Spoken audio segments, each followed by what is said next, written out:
আপনাদের সামনে একটি আয়াত তেলাওয়াত করছি। আল্লাহ তাআলা বলেন, ইয়া আইয়ুহাল্লাযীনা আমানু তাকুল্লাহ হাক্কা তুকাতিহি ওয়া লা তামুতুন্না ইল্লা ওয়া আনতুম মুসলিমুন। যে আল্লাহ পাক রব্বুল আলামিন বলেন যে হে বান্দাগণ, প্রথম বলছেন তোমরা আমাকে ভয় করো। ওয়া লা তামুতুন্না ইল্লা ওয়া আনতুম মুসলিমুন, কেন বলছেন? যে তোমরা মুসলমান না হয়তো মৃত্যুবরণ করো না।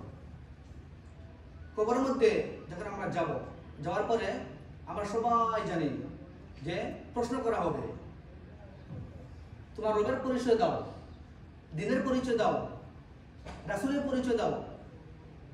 এগুলো আমরা সবাই জানি। তো এগুলা জানতে হলে দুনিয়াতে শিক্ষা গ্রহণ করতে হবে, শিক্ষা অর্জন করতে হবে।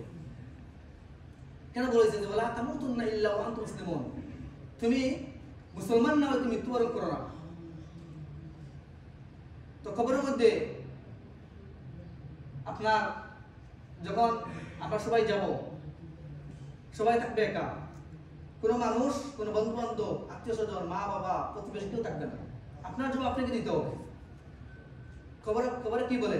আনা বাইতুল ওয়াহদা, যে তুমি যখন আমার ঘরে আসবা, একা আসবা, এখানে কোনো বন্ধু বান্ধব নাই, কোনো প্রতিবেশী নাই। আনা বাইতুত তুরাব, সে বলছে এটা হলো মাটির ঘর, ওইখানে কি নাই? কোনো দরজা, জানালা, এসি, কোনো কিছু নাই।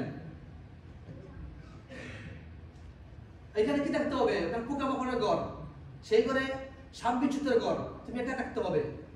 তো বারবার মানে সাবধান করে দেওয়া হয়েছে, তুমি কি করো? কবরের মধ্যে আসতে হলে তুমি মুসলমান হয়ে আসো, পরিপূর্ণভাবে ইসলাম নিয়ে আসো। তুমি কি করো না? তুমি মুসলমান না হয়ে আসো না, এটা বলা হয়েছে।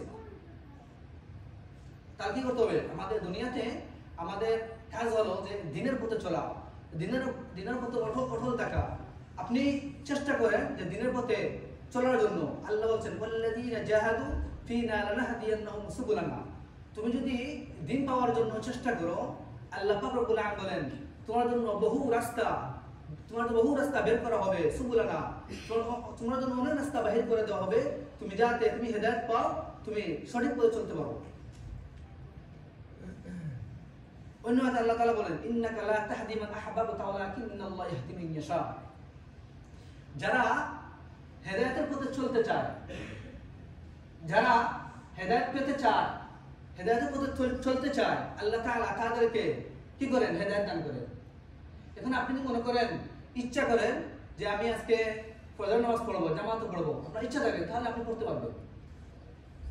যদি আপনার ভিতরে ইচ্ছা থাকে আপনি জোহর নামাজ পড়বেন, তাহলে আপনি পড়তে পারবেন। আপনার ইচ্ছা থাকতে হবে। যদি আপনি ইচ্ছা না থাকে আপনি নামাজ পড়তে পারবেন।